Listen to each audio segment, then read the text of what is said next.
Tonight, the legend returns. Derek Zoolander. Zoolander. Why didn't we do this sooner? I miss not knowing things with you. Ben Stiller. We're back. Owen Wilson. Yeah! Will Ferrell. It's like a dream, but for real. Penelope Cruz and Kristen Wiig. A mild thing. Spend Valentine's Day with Zoolander. It's like a blind date, only neither of us is blind. Unless you are blind, in which case you can't hear my voice anyway. Zoolander 2, directed by Ben Stiller. Starts tonight at 7 p.m. Rated PG-13. May be inappropriate for children under 13. Blog Talk Radio.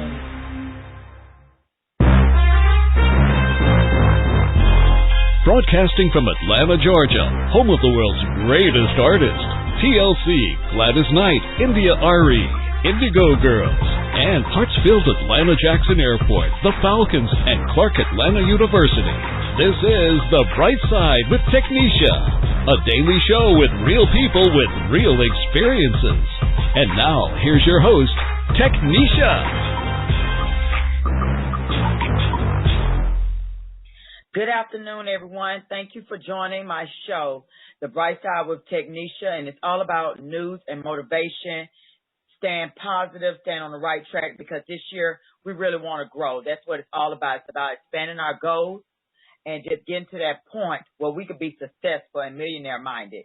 And if you have not joined me yet on the millionaire-minded calls, please do so. The number to text is 81010 at Mill-Minded.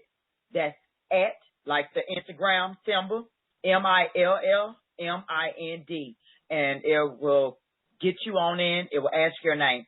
If you're trying to get to my broadcast, you can do that by going to thebrightsidewithtk.com, or you could call in at 347-426-3751.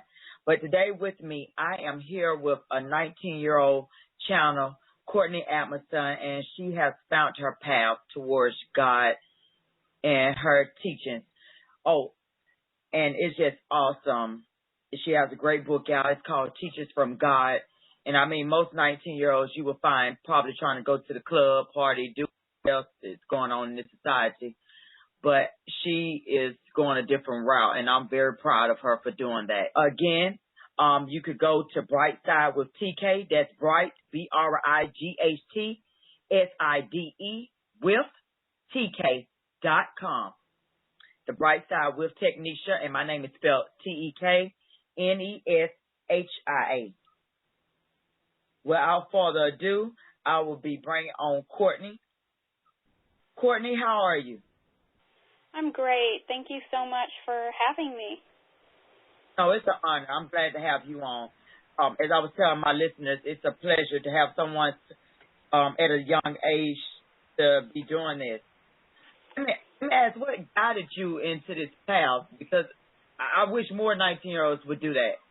No offense, I love, I'm tired of looking at the twerking, and it's so young, like our youth have really lost that path.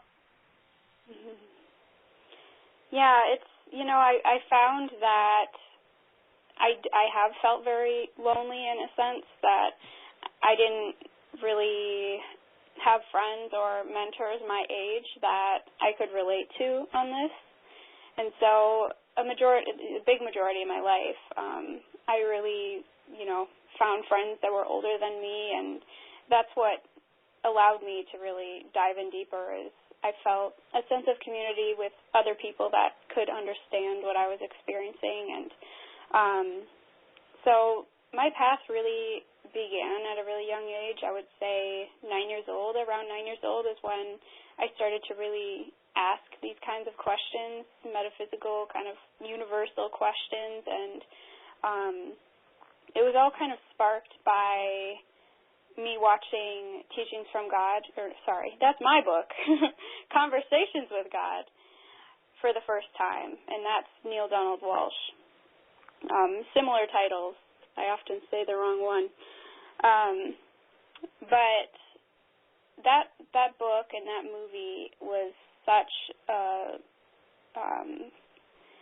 life changer for me, and just to see someone that was struggling in life so much and feeling so separated from his life and his purpose, and he didn't know where to go and what to do, and it was a metaphor for me in my life and something that I could relate to in a way, just feeling like there was a purpose to my life, but I didn't know what it was, and I couldn't find it in school, and I just knew that there was something different and something had to come out, but I didn't know what it was yet, and so I learned meditation. I would read those kinds of books that were teaching me more universal spiritual concepts, and I devoted a lot of time to that at a young age, and I didn't talk about it much with friends or anything like that. I kept it to my family and to family friends that were kind of interested in the same things. Mostly just out of, I guess, fear of people not understanding or not being able to relate to me. And so I really started practicing Qigong at that time and learning Qigong, and that really opened me up spiritually too. It brought me a sense of communion with God, and God for me was not, I think, what a lot of people define as God. It was a sense of oneness with everything and everyone around me, and it was building that relationship to the divine that was so important to me. And I felt that if I had that I could learn to heal myself, I could learn to heal other people, and I could essentially really have a guided life and learn whatever I wanted to learn and be good at it, because having that relationship with higher source, with your higher self, I realized is basically, it became like my best friend. And so it was kind of amazing just kind of being in a community all of my life and having a family that was so supportive and also so seeking the same things as I was. And but these were all kind of hobbies for me up until I got a little bit older, and I decided that I needed to switch to online school because my passions for music were becoming a bigger part of my life, a much bigger part of my life, and I wanted to do music. I wanted to go to music school at the time, and so I switched to online school to basically give myself more time and energy for that. And through that switch, I also went so much deeper into my spiritual life, and it allowed me a lot of time by myself at home every single day to meditate and to learn about Qigong and yoga and to do the research that I wanted to do. So now, Courtney, I had a lot of extra time. Now, Courtney, is Qigong another method of yoga or like Tai Chi? It's another form of Eastern, it's another practice. It's basically Qi means energy and Gong means work. So it means energy work. And there's thousands of kinds of Qigong. But this kind that I learned, Spring Forest Qigong, is based here in Minnesota. So it's just another specific kind. And it's about learning to, basically his motto is a healer in a family and a world without pain and suffering.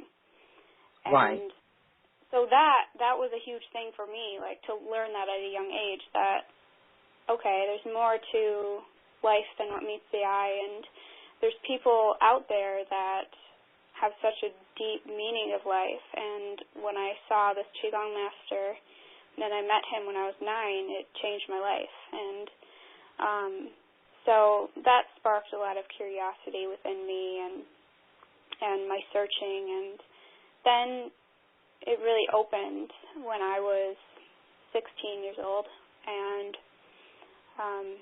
it was sort of a normal day for me doing my schoolwork, and also I was very interested and became very curious about past life regression and the work of Abraham Hicks and all of that stuff. It was in my house the entire time, but I didn't really get curious about it until that point. Right. And so I remember listening to that for probably about a week, like in every spare minute when I wasn't doing school. I was listening to Abraham Hicks, or I was listening to something like that, and just getting super curious about it. And the day that this specific journey opened for me was when I was 16 years old, March 12th, 2012. Oh, and, wow. Yeah, I remember the day. Started very early. Yeah, it was a very big day for me. Basically what happened was I was meditating, and I felt a very different feeling come over me, and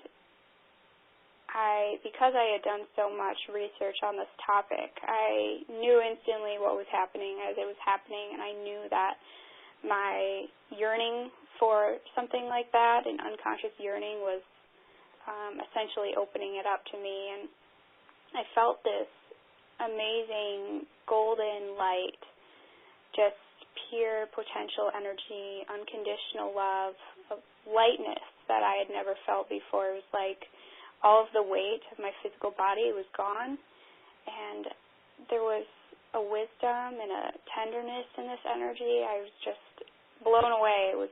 It came into my body, and I could feel it through and through, and it started to kind of spread throughout my body. And when it got to my fingertips, my hands started to move. And so I went to the computer and I opened up a Word document, and they started to type.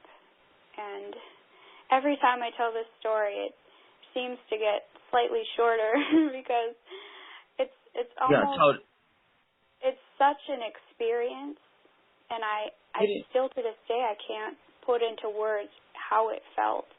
But no, I think it probably would be hard. But anyone who actually has went through this spiritual guidance in this journey will understand what it feels like. And that's to me, that's beautiful. It is. It's glorious, and it's just so amazing to see you at this age have such lighting around you, this spiritual growth.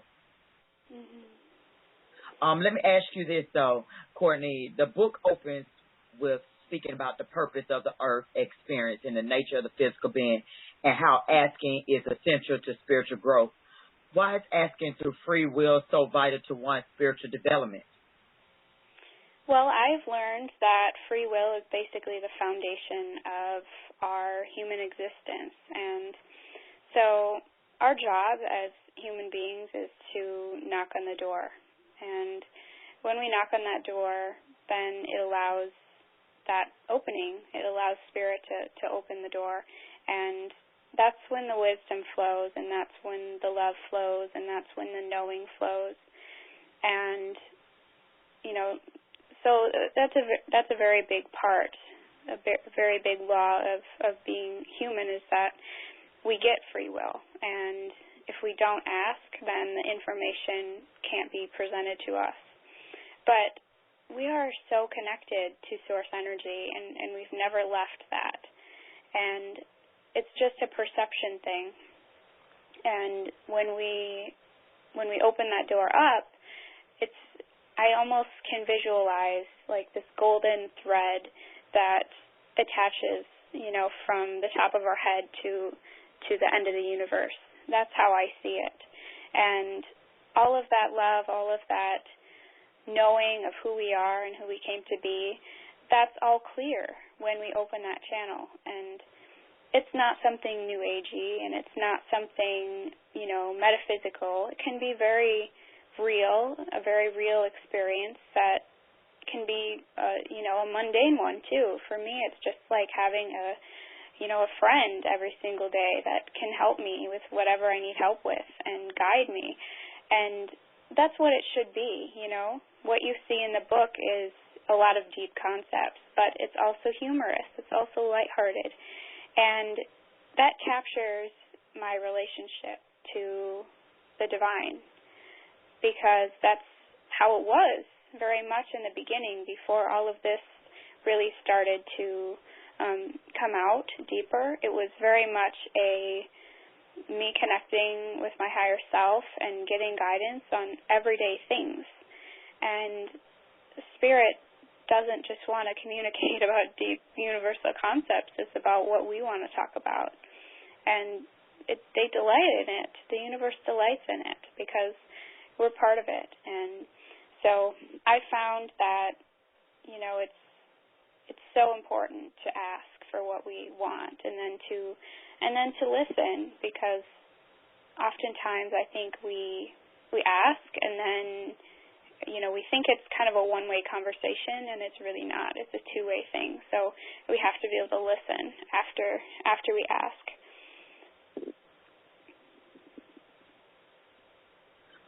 Exactly. Mm-hmm. Now, Courtney, listening to that, let's go to this point. How has this work really just changed your point of view on life and your motivations? How can you best direct others who feel lost in life? Because the way I'm looking at it now, times really have changed. Like I said, young girls are becoming more disrespectful. You see them twerking. And if I see another twerk video, I would love to just punch whoever keep videoing them, because it's getting ridiculous. Our girls are not being respectful like they should be. Our guys are not being respectful either. Everything is it's out of control now. Nobody, and I love the Kardashians. They're beautiful, but it's more than that now. What do women have to offer? What is our worth? Man, what are our worth? I know a lot of people are going to get upset with me for saying that, but what are we doing now? It's a good question, because and it's hard for me to see those things and to not get a little bit angry about it, as you are too. And it's not as much about anger. It's like frustration that people can't see who they really are and treat themselves and treat others with kindness and respect and love. And I think any of that behavior really just comes from a place of being really lost within yourself. And then it's like, you can be a teenager at any age. And I see so many adults who act like teenagers because, they're just as lost as anyone else. And, I think it comes back to what we were talking about in your last question about, are you asking? Are you wondering about who you are? Are you desiring to move into a deeper place within yourself and look at yourself and heal yourself? So many of those people that are acting in ways that are less than pleasant to watch on the news, and even in school, I think, it's difficult to see those things, and you wonder where that is coming from. And I think to some degree, maybe that person has been made to feel like they can't be who they really are from a young age. Some experience, whether it was family related or in school or from another person, guardian, if they're made to feel like they can't be who they truly are, then you start to mask yourself and you start to act like someone else, and then you lose touch with your core.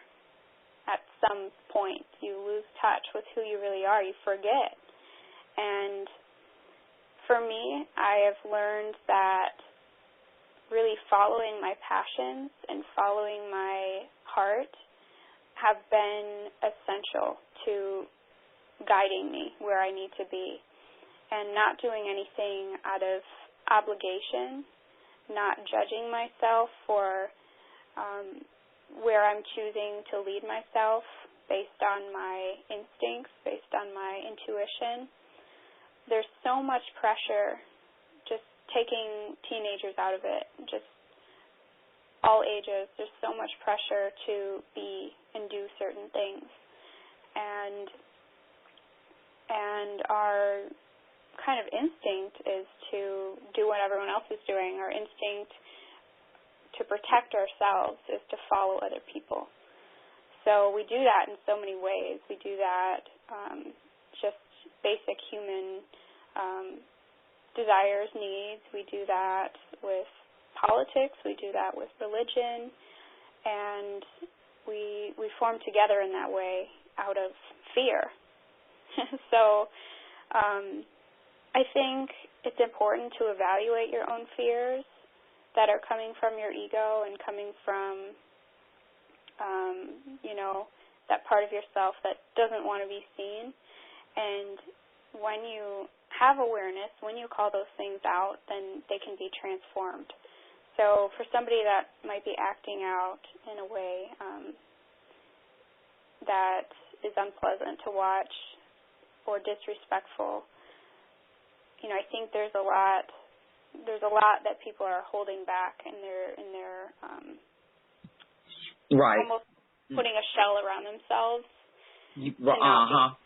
And they don't want to see themselves. And so I think there has to be some desire, some innate desire to want to transform that. And if you don't see what's going on within yourself, then it can't be transformed. There has to be some desire. And what I've learned is you really can't do that work for another person. And it's hard when you're seeing people that, especially if it's your kids or your family that are acting that way. Right. You can't, Courtney, you can't.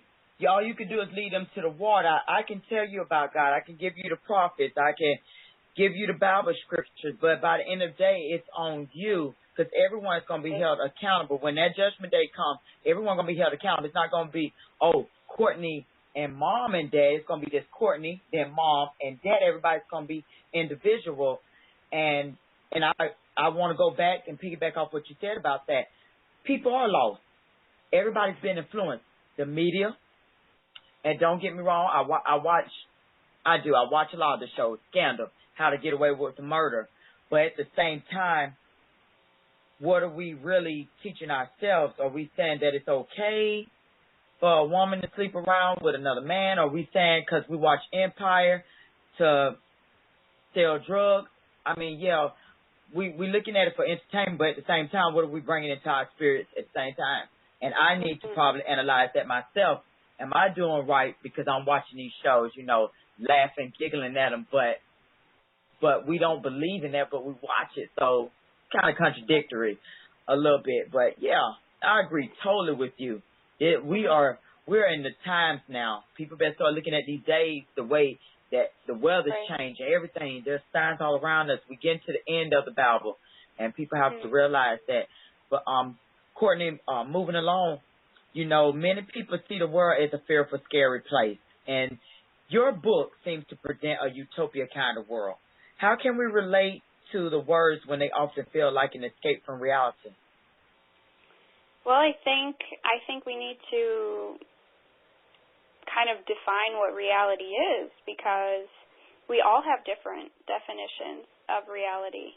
And I think our collective consciousness and our society norms, if you will, they really try to nail down what reality is and what we should and shouldn't do and who's right and who's wrong. And we're really driven by fear all the time.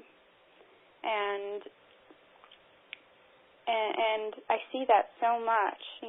So many people are driven by fear in the sense that if they don't do something right, then God will punish them. And I think our definition of God has been very human-like. And so it makes sense that we would feel separated from our Creator, from our source, because, it feels foreign a lot of the time, and so I think that until we decide to tune in to our true calling and our true motivations, then we'll realize that connection has always been with us, and it's birthed us, and we've always been yearning for that at our deepest level. So I think if you're not really awake to who you are, then it's going to feel foreign. It's going to feel silly, and I think a lot of people might pick up my book and say, well, I don't really have an interest in learning about this. And I of course, there's going to be plenty of people that they're not going to be ready or willing to really dive into a kind of journey like this. But there's also so many people that can feel the truth in it, can feel the wisdom in it, that yes, I am connected to a larger source, and yes, I do feel passion to know who I am, and it's almost like we've been in this big dream world for so long. We're living in a reality that also feels like a dream, and well, to some it doesn't. To many people who are on the verge of waking up, you start to realize that it feels like a dream, and when you do wake up and you do realize, okay, there's a bigger story to this. There's a bigger story to this little body, and you realize that we're eternal, and most of us have, gotten a lot of practice here on earth. We've had many experiences here on earth, and then you realize that feels more real than the story you might have been creating in your mind or have been told, for the majority of your life about what your purpose really is. And so then, I think your version of reality shifts and changes the more that you awaken to your true nature. So I think when we strip down those fears and those illusions, then the truth starts to come out, and it feels less like a novel that you're just reading, and more like the truth of who you really are. That's what I've found to be true. You start to relate to it more. You start to relate to the words more when you wake up more to who you really are. And it's a journey. I mean, it does take time. It does take a willingness and a desire to go deep within yourself and to see what's there. It does. And I think once you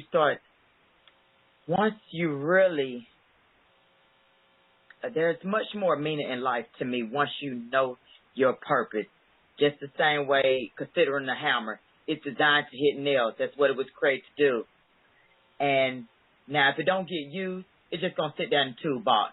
And the hammer, frankly, the hammer doesn't care. So you have to imagine that hammer has a purpose. And if it's not used, it don't have a purpose.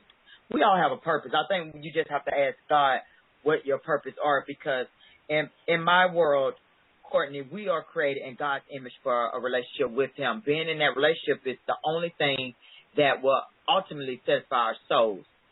And until you come to know God, really have that relationship with Him, because the thing is, people say, I know God. I know of Him. I know my Bible scriptures. But you have to have a relationship with God. He's very jealous, people. God is very jealous. But we haven't actually, until you come to know God, you haven't hit a nail. We've been used for some noble purposes, but not the one we were ultimately designed for, not the one which we will find the most fulfillment. Yeah, I think that's exactly what God is. God wants to be expressed in every way that God can be expressed. And so often we create this idea that God is above us, and we're not deserving, and that's very human-like, fear-based ideals, and it's not the truth. The truth is that we're connected to this source, and a source that is so unconditionally loving would never have an idea of that, a concept of that, of separation in any way or being above anything. We're one in everything. We're eternal and one, and it's a difficult concept to understand from birth, from a human being's perspective, and I think that's the biggest piece of my book, is putting things in a human mind, in a human concept, so that we can understand it. Because a lot of the concepts are very, very deep. And the biggest one, like you said, is the relationship to the divine, to God. And we can put any face on God that we want to, and it doesn't matter. But the bigger that we can see this creative source, the more open-minded that we are, the more the concept becomes less definable and less small. And now I don't even try to define, because I can't. It's beyond even an emotion. It's a knowing, it's a desire, a motivation. It's the creative source of everything. I think having a relationship to that is knowing that you're eternal, knowing that you're pure potential energy, knowing that you're part of the whole, and knowing that you're more than a human being. And if you can draw upon all of that wisdom, then wow, you have a lot to share. You have a lot of books to write, a lot of teaching to do, a lot of music to make. I mean, that's exactly what it is. It doesn't matter if you call it channeling or if you call it inspiration. It's the same thing, the artist, the musician, the writer, the painter. It's all the same thing. We all do that. And it's inspiration being channeled through you in a way that can bring passion in your life, and you can also bring passion in other people's lives. So that's what my book is about. It's bringing forth wisdom for those that are seeking it, those that are wanting it, and for those that aren't ready, it's fine. I don't try to push anything upon other people. I think everyone's got a path, and everyone's path is perfect for them at that point. Right. You're not here to twist anyone's arm. You're just sharing information, and it's up to people, Courtney, if they want to obtain that information. For the ones who really are serious about it, want to save your soul, get right, I will obtain this book and everything else. But we're going to take a short commercial break. We're going to come back with Courtney. We're going to discuss a little more about her spiritual guidance and a little more about the book and also where you can purchase it. So stay tuned. Do not touch that dial.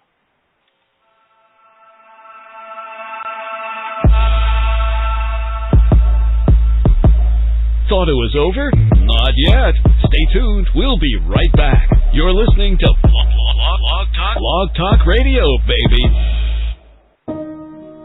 When I was little, I didn't talk for a long time. I liked things to always be the same. Anything new or different would scare and upset me.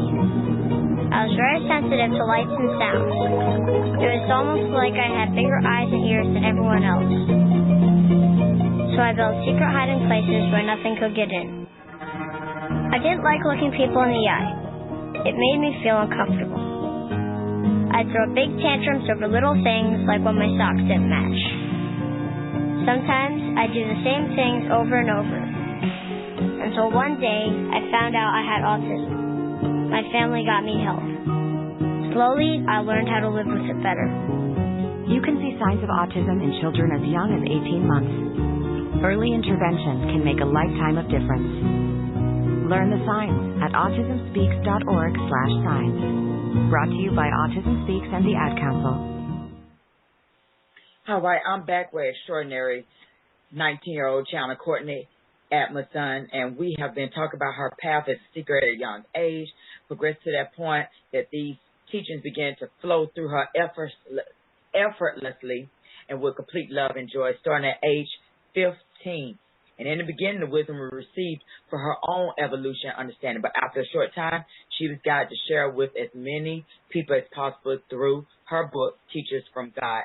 And since then, she has worked single-mindedly on getting these teachings out to the public, not only through the work of the book, but expanding into sharing her insights through publishing articles and speaking. And it's so amazing. Lord Jesus, maybe we could get a hold on to this, because we got some lost souls out there. So hopefully Courtney will guide you through this spiritual guidance that you're trying to get through. And one thing I found out, because once my mother became very spiritual, you start getting attacked. You're going to be attacked. It's going, you have to, it's a test of faith, how strong you are. You're going to go through that battle. My mother went through it. She started seeing things that she never in her life would have imagined to have seen. I mean, and it was scary when she told me. I was like, wow, really? See, it's very powerful. It is. It's beyond this world, and you can only understand it when you go through it. That Holy Ghost is something very powerful. It is. Courtney, you know, let me ask this. How do you define God? How has your definition of God shaped your personal experience? Well, I think from a young age, I didn't really know, because I always heard when people would talk about God, they would talk about a man up in the sky who I visualized with a white beard and golden gates and white gowns, and I didn't ever relate to that. I could never feel a reverence with that, to try to picture God as a human. It just seemed I couldn't trust in that, and that was me. That was me then. I didn't feel like I had a relationship with God, although I did have relationship to, my creativity and my intuition and all of those things, and I didn't make the connection, but now I know that God is the source of all that is, and God isn't a singular being or a shape or a form, and it's really a greatness and a wholeness that is part of the universe and beyond. And this understanding really has shaped me to no longer try to define God, but to feel and embrace God for a force that flows through me and as me and continually really heals me and guides me. So it's such a bigger energy than I could understand as a younger person. And now that I've had this experience of having this amazing energy flow through me, I know what it feels like, and I know the expansiveness and grandness of it, and it's so much larger than we can comprehend from this perspective. So it's made me open my eyes a lot more, and to never claim that I know what's going on, because my concepts are always growing. My understanding is always growing. So like you said just a minute ago, that kind of when you're awakening, if you choose to share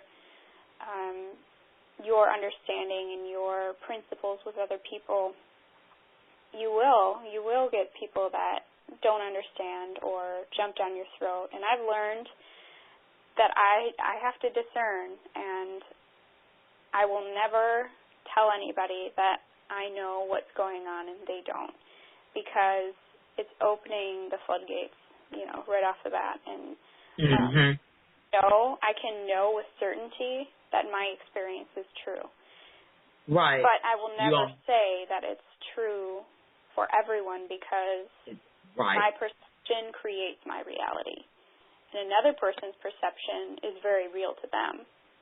Right. So, and the only perception that matters is that person's perception. Your perception doesn't matter in their view. That's why I don't go into religion battles with people. When it comes to those topics, I went away from them, because everybody's opinion is different. And you have so many religions. Some people are atheists. I even ran into a couple of ladies while I work, and one of them told me, she said, I'm atheist. She said, I don't believe in God. But she said, whoever you believe in, all holy power to you. She wasn't negative, because you get a lot of people who are negative. Right. I think for me, not having a preconceived notion about who God was, because I wasn't grown into a religion, it allowed me to have a true experience of God. One that, it didn't have any boxes around it. I didn't have to picture God as a singular being. And if I did, I think if my true understanding and belief of God was a singular being, the information would be a lot more controlled. What I received, it would be a lot more inside that box. And so I was able to branch out more, being that I didn't have in the box kind of ideas about God. Right. Now, of course, going back to what you were saying about people be upset with you when you share information. So that goes to this, some people may have difficulty accepting that we are all part of God. And what message do you have for those that hold that belief, Courtney? What is the issue with seeing oneself separate from God? Well, I think a fundamental desire, whether it's conscious or not conscious, something that is always present within us, is that desire to fulfill our soul's potential. And if you deny that to yourself, basically you are unknowingly blinding yourself out of fear of really seeing who you really are. And you have to be your own knight in shining armor, and you can't wait for this, God that you feel is separate from you to fulfill your dreams, because you're the creator of your life and your experience. And to bring that empowerment to yourself creates such an easiness in your life and such a trust. You realize that you're always in communion with this source, if you choose to be.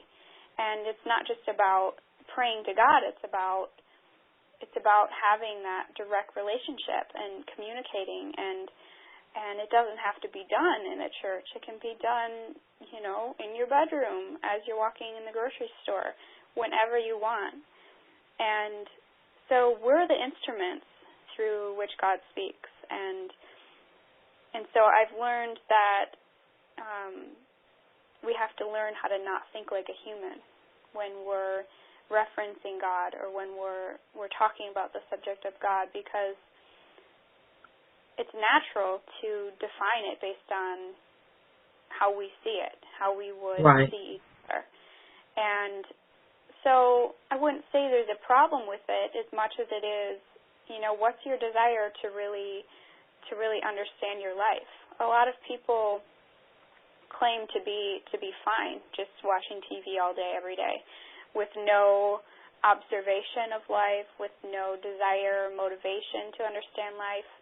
And I think it goes back to, you're blinding yourself because you don't want to see yourself, and you don't want to have some obligation to need to understand more once you realize there's more than you know. Right. And it's a scary thing for a lot of people because when you open those floodgates, a lot of stuff is going to come out. And what I've realized, though, is you're only going to be given as much as you're asking for. And the more that you ask for something deeper to be revealed to you, then it will be open to you. But you don't have to be scared about opening yourself up and then all of a sudden you're going to be overwhelmed by too much energy or too much information. That's not how it works. So I think we got to take the fear out of it, and we got to realize if you want to feel supported, if you want to feel guided, if you want to feel purpose in your life, then you do have to look within yourself. You do have to take down some of those veils, and I think it is a desire within each and every one of us, whether we recognize it or not. It can be transformed into anger, frustration, or blame. But all of that is desire to know more about yourself, desire to feel connection. Exactly. Courtney, is there anything you could share that helped you get to this point of understanding our connectedness to God energy? I think the biggest thing that I've learned is everything is within myself. And I don't have the desire anymore to go outside of myself to try to find the answers. I've had so many amazing teachers and guides in my life that have helped me to nurture what's already there. But that's the biggest thing that I think a lot of people get they just get a little bit strung up about is that, oh my gosh, I don't have a church, or I don't have a guru, or where am I going to get the 12-step process to do this? And it's really not that complicated. It's really not. It's about the heartfelt desire to connect, and when you do that, can be as simple as finding a quiet moment to, go within your heart and to say, please guide me in whatever way you want to express through me. And that's what I really have done. I've said simple words like that, and it's the heartfelt desire and the willingness to surrender where the magic happens. Right.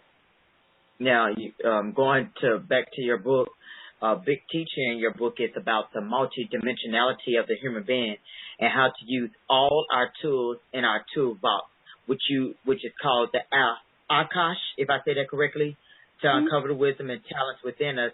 A lot of the book requires some patience and homework. Now, how do you begin to unlock the wisdom within the physical body to discover hidden information and talent? Well, I think first it is kind of what I just talked a little bit about. A lot of these concepts have that same underlying thread, which is about your desire, your willingness to go deeper. And so it goes along that thread, being that the more you ask, the more is presented to you. But I've learned that there's this amazing toolbox within each and every one of us, and we've been gaining more information and more tools from all of our many existences and lifetimes, and all of that is stored within our Akashic records. And it's a complicated way of saying we have this storehouse, this library almost within us, and it's eternal like our soul. And it's stored in there, and we can access it at any point in time. Any point in time. And it continues to gather information. So can you imagine the amazing wisdom that lies in there if you start to ask for it? We have all of these tools, and so often we have been conditioned to conditioned or in some way believing that we only have one to use. And a lot of people that hold that belief that this is our only lifetime, it can be limiting because there's so much more in there that you can utilize to help you, to guide you. And so there's an analogy in my book that basically says, if you want to build a house, you can't just use a screwdriver for the entire thing. You have to the whole house. dig out more. You got to have the whole foundation. More foundation, exactly. And so that goes with, if you want to achieve a new talent, for example, instead of trying to work really, really hard at it, you can ask your body, ask your soul, what's in here that can help me to feel more comfortable, or to be a better musician, or to be a better artist, and let it flow through you. For me, I've never been a public speaker. I've never been one to feel comfortable in front of, speaking in front of other people or really doing anything in a public setting. And I was just hyped up on anxiety as a kid over all of this. School was very stressful for me. And as this journey opened up for me, I started to ask, how can I be more comfortable at this? Because I knew for a fact that I was going to write a book, and I knew that I was going to be speaking and doing interviews like this, and it made me sick to my stomach, to be honest with you. And now it's second nature to me. It is so natural. I'm not nervous about it. And if I am, it lasts for 5 seconds, and then I'm good. And that's because I asked, please help support me in my life purpose. And you do have to ask. There's nothing wrong. Yeah. There is nothing wrong with asking. You don't ask when you need something. Ask. Ask every day. Ask. That's what God wants you to do. He wants you to ask. Courtney, let the listeners know what it actually feels like to just receive these messages. What do you experience during the process? Well, it's a personal one, and through all of my research on how other people experience spirit flowing through them and the inspiration and guidance that comes, it's very individual. But how I feel is I feel lightness. I feel a sense of oneness with everything around me.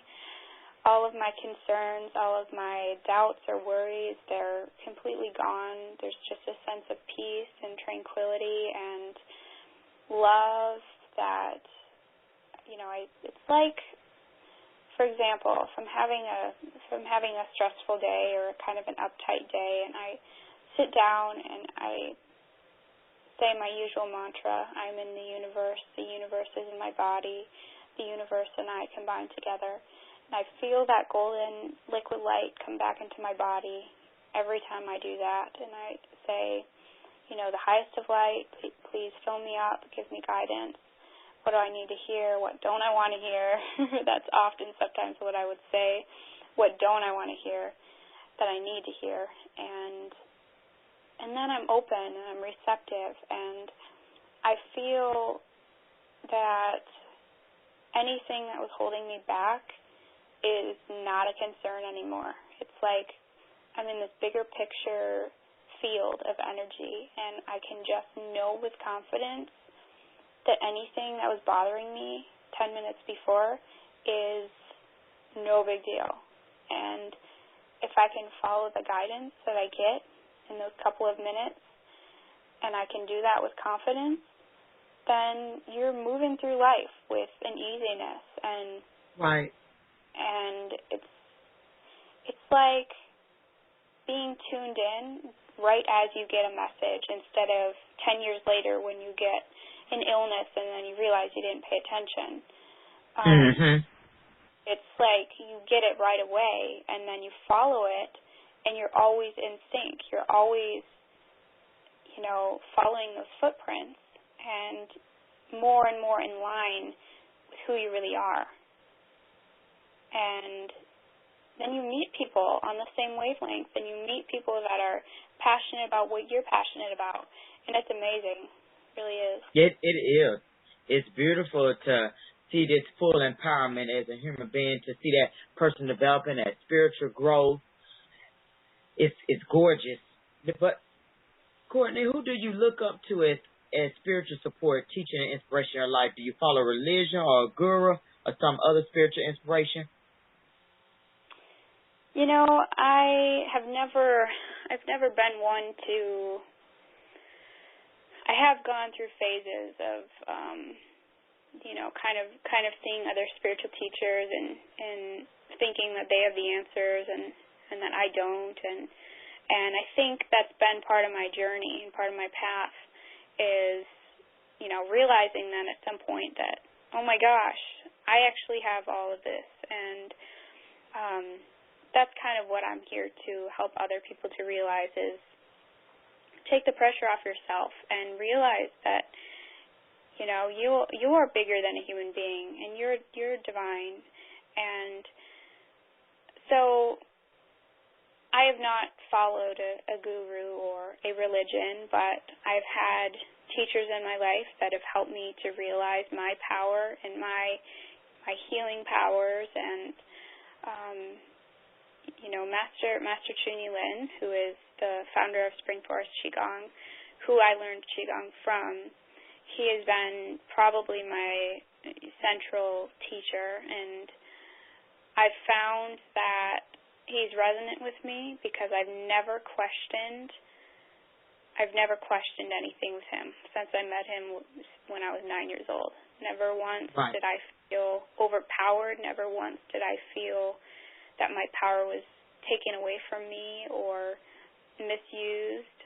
I've always felt that I've come deeper in contact with my true innate and my healing abilities, and so I know that I'm born a healer, and everyone is born a healer, and that motto has changed me and helped me to teach that to other people is, even with my work, and I have people that come to me that kind of sign their power over to me, and I'm very clear and very deliberate when I say, you have this too, and I'm going to help you to see that. But I try to stop it right away because I want people to not become codependent on each other. Right. And I want people to find that within themselves. Now, getting to the end of the show, where can people before we ask about where they could get your book, Courtney, why do you think people should listen to you? I mean, because you're only 19, you really haven't went through life all the way, so what would make you stand out? Well, I think a big thing that draws people to me is the fact that I'm very open in what I'm sharing, and I let people judge me based on their experience instead of what they hear from other people or what they think is going to happen during a session with me or reading my book.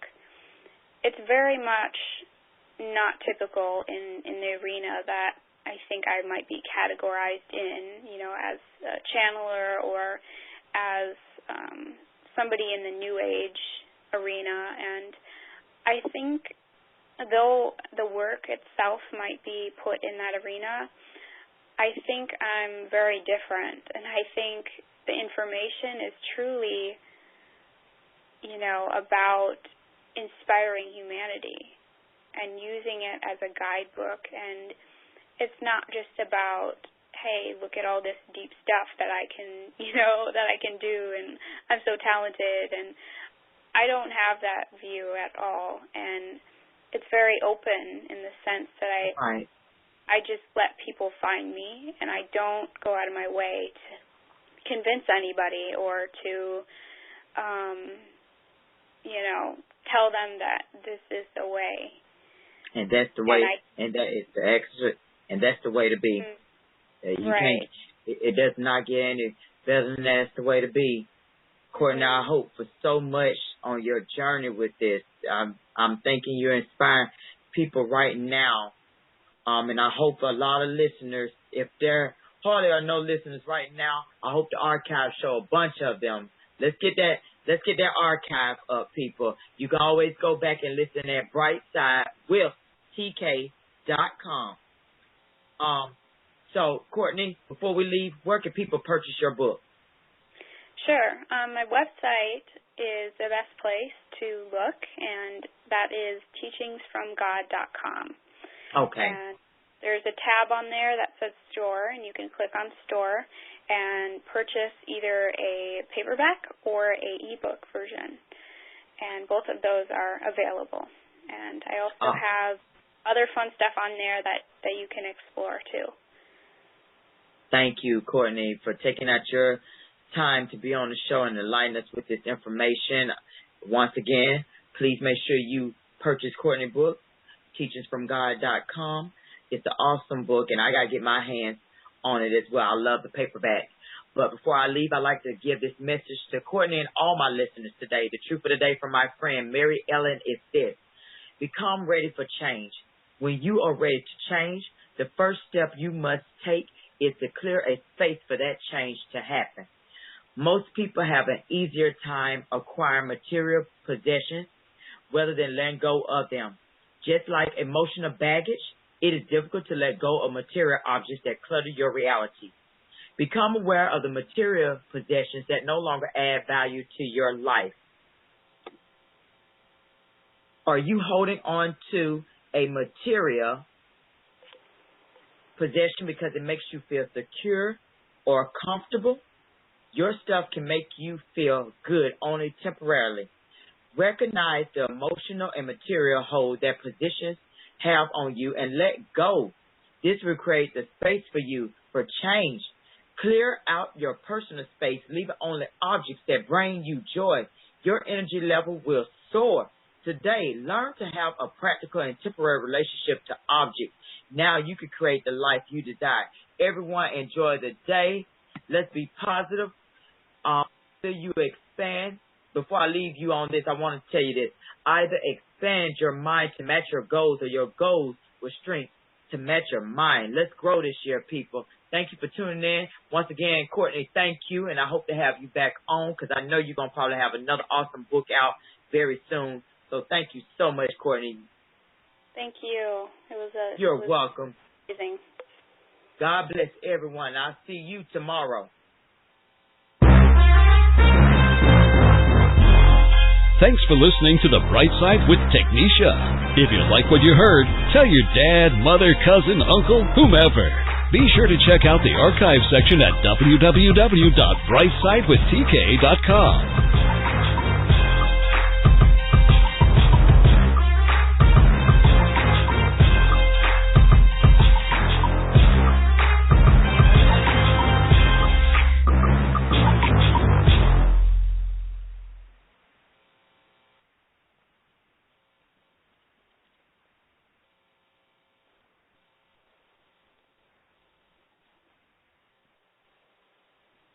There are lots of things you can spend your tax refund on, but one thing you don't have to spend it on? A new smartphone.